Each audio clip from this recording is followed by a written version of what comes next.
Okay, we're going to look at that three-step attack. Now, in the book, again, it's a very short book, direct and to the point, but sometimes it leaves you a little wanting. On this three-step attack, he does not talk anything about footwork.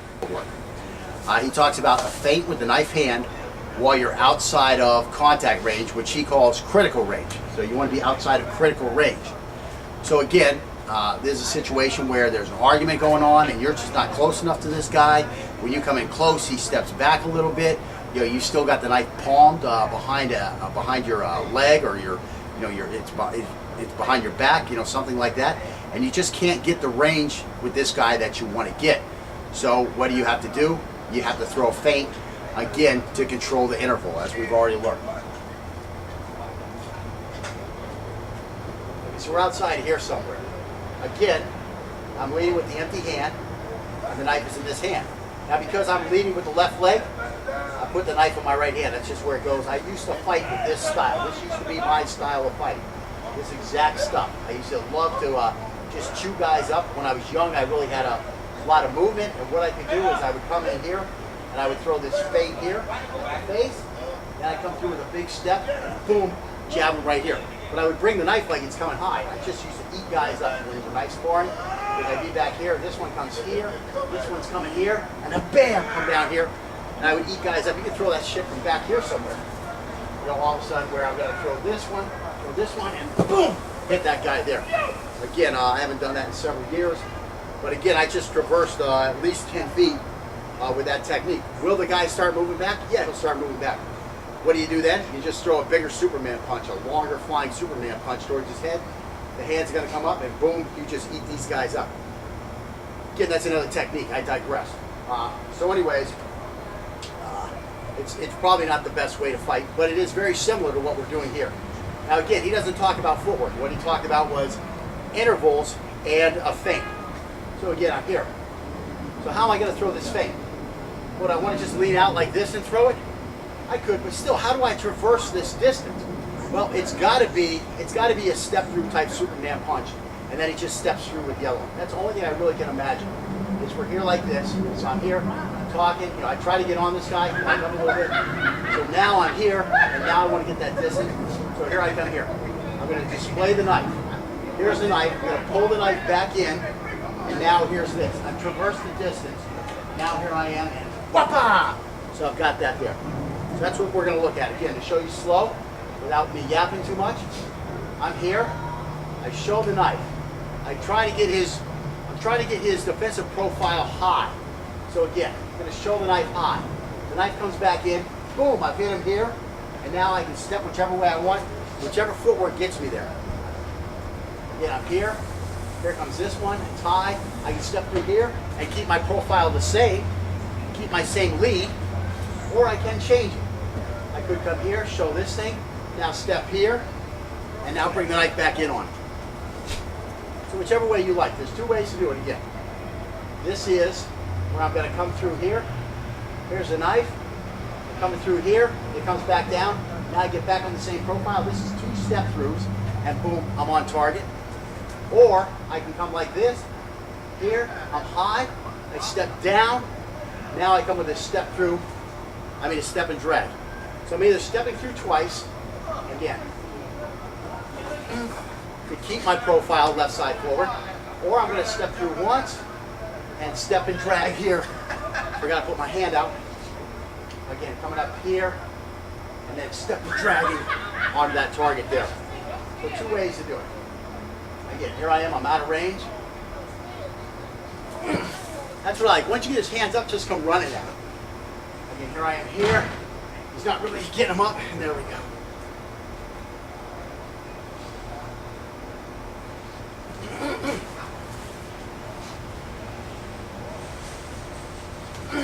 Oh, did I get hot? No, it's my ear. I'm turning, I'm stupid.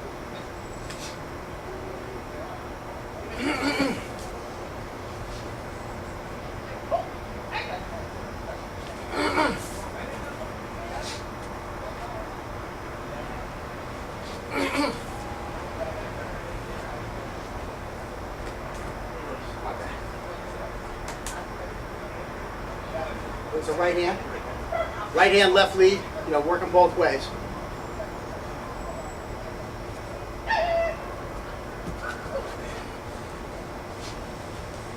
And again, why are we working it both ways? Because this isn't our style. But we have to be able to do this style to be able to defend this style. But let me say that again. We have to practice doing this style so that we know this style so that we can then defend against that style. So your training partner has to be able to do this style right for you to actually be able to defend this style. If your training partner doesn't know this style, he hasn't practiced it, hadn't read the book and worked through it, what is he doing? Is he doing this? Well, you didn't study it, so you're probably not doing it. Again, you have to do it. You have to learn it.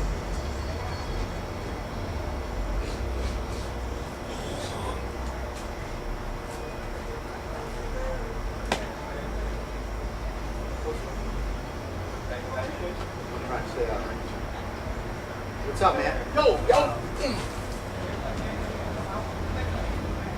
Hey, and he starts backing up. Well, you better be able to convert pretty quickly to a step through. What's up, man? Oh! Okay, now this one has to try. You have to try to get that one on. In other words, here, I have to try to get that on. You still try to touch me with that. Go, man.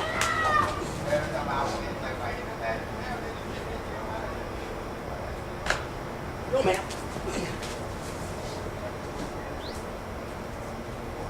So it's kind of like you're throwing a 1-2 still, but it's like a fake, yeah. So put that thing out there a little bit. So you'd be here like this, you'd be.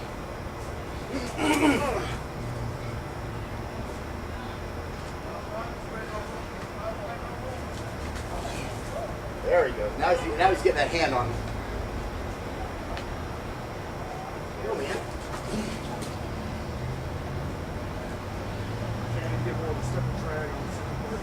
Or just step through twice. I think I've been doing that. Okay. Because step and drag is hard. No, that was a step through, step through. That was step through, step through. Because if you're still in that lead when you're finishing the attack, it had to be step through, step through. Go, man. Now just think about going around this way. So slow down, do the step through, then do a step and drag.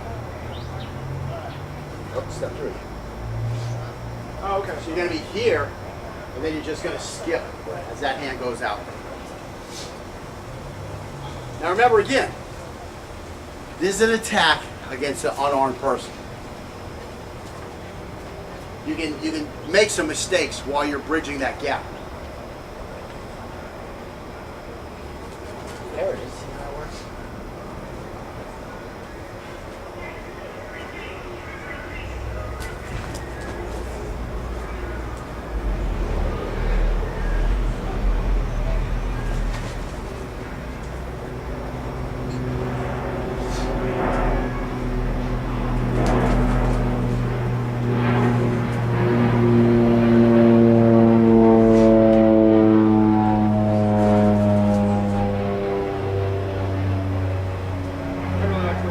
Now again, yeah, I was just going to say, well, I see that he doesn't like the way it feels.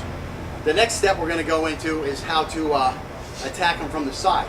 If at any time you're off balance, just hook this guy. Use this guy to hold you up. He's got a jacket. Grab the jacket. Use him to help hold you up. Now start bumping him. Let him have the problems, you know? So like that's what I felt. I felt like you felt like you were going to fall forward. So again, when you came through, you showed the knife. You came through with the step and drag. And then you come here, I'm falling, just grab him. Just grab him, okay? We actually have a video where like the whole fucking time we're off frame. It's terrible. I realize we went off frame right there. But we have one where like the frame's here, and I'm like here, doing an attack. Yeah. You know, it's Oh, yeah, you pushed me it's way the out. advanced, yeah, but we're off frame like the whole time. So I go, Yeah, I remember that.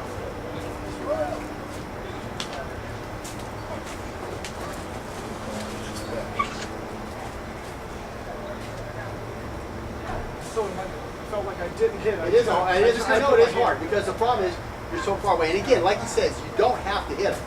You just need visual interference, okay? So again, here I am. Here's my knife. I'm stepping. Now I'm here. I'm stepping and dragging. And boom. Now I'm here. Coming here. So it just has to be visual interference. I mean, a lot of times what I like to do too is when you do a step through, do a step and drag, drag after the step through, and now here's my step through. So I get extra distance that way. Like here's this one here, now I'm here like this, now I'm launching this second one. So you can look at it as two separate attacks almost. The first attack, again, the first feint is just to get you inside of contact distance, or what he calls a critical zone. Maybe it's also because I'm throwing a jab, but from my... Yeah, it's from the opposite side. Yeah, it's hard like that. It is hard. It is weird. Yeah.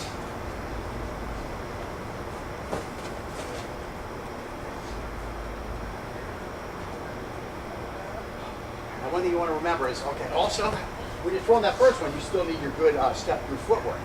So again, what's good step-through footwork? Boom, clamming. You like that? So again, you're going to be here. You're going to bring that knife up, clam it out, and right. And now we're here. We've gotten here, and now I can come here. Again, this is some unorthodox footwork. And again, he did not talk about the footwork in the manual. So, you know, we're looking at different ways to throw that footwork. I mean, do you want to throw two step and drags? You could throw two step and drags. You can throw your first step and drag like this. So here I am here. So I'm way out here. I could throw a step and drag like this, and now come with another step and drag. You know, we'll work on that a little bit also.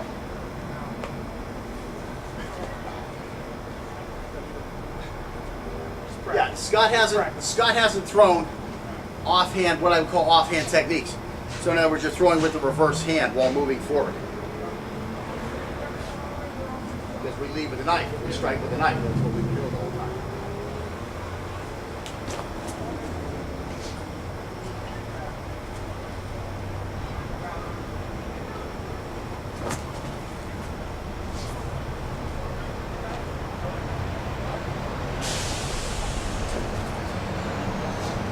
Think about, here, let me see this. Think about this first strike like this. I'm just really striking in the air in front of you. So I'm going to be here like this. Now I'm going to be here, coming in. So we want to kind of get this guy back it up. And then boom, here we go. So again, I'm here. It might be like this, right? Again, whatever target I can get.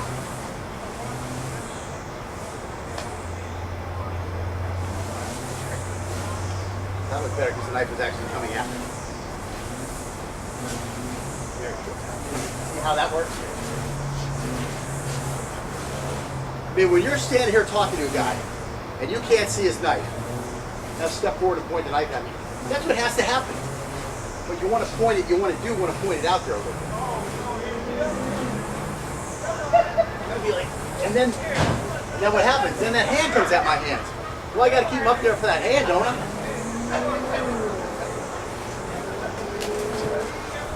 That's when it opens up.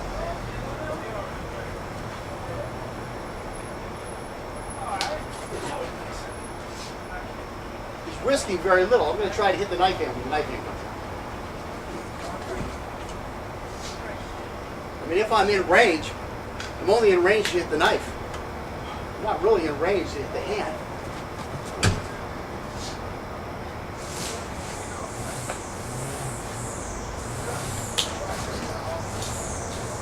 That's what it's going to look like, guys.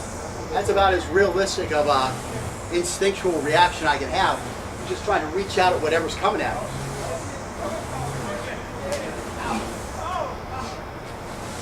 And when I do that, I'm stepping into the trap. Again, by far, when I mean, you know, I'm off to the side there. He just got a face full of eye full of fingers. He did throw the other attack at me, but that's because I didn't really jab my fingers in his eye. He gets those fingers in his eyes, and guess whose turn it is to go like this? It's going to be his turn to go like that. Ain't nothing he can do there. So anyway.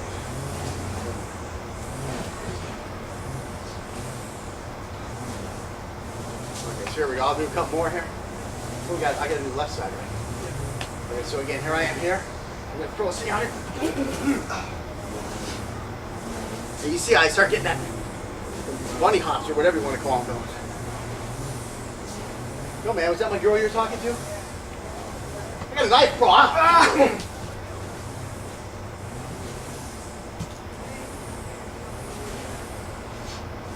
That was my girl you were talking to, man.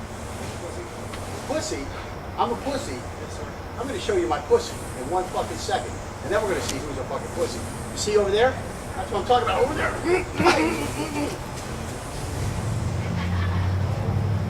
Yeah!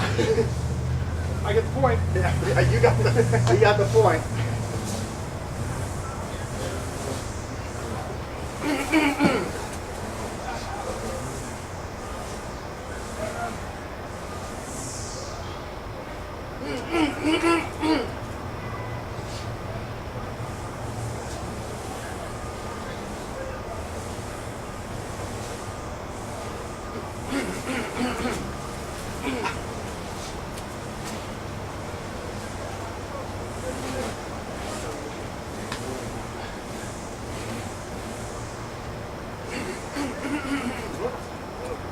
Too nice. Yeah, I mean, I saw his hands go up, so the knife, my knife instinctually went out towards his face. Hands weren't really in my way.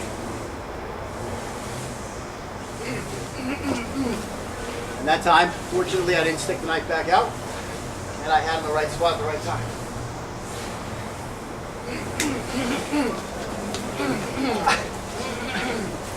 Hey!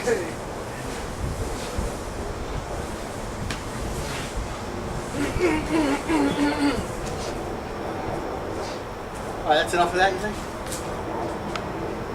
Feel pretty good. Again, primal. Just get on top of this guy.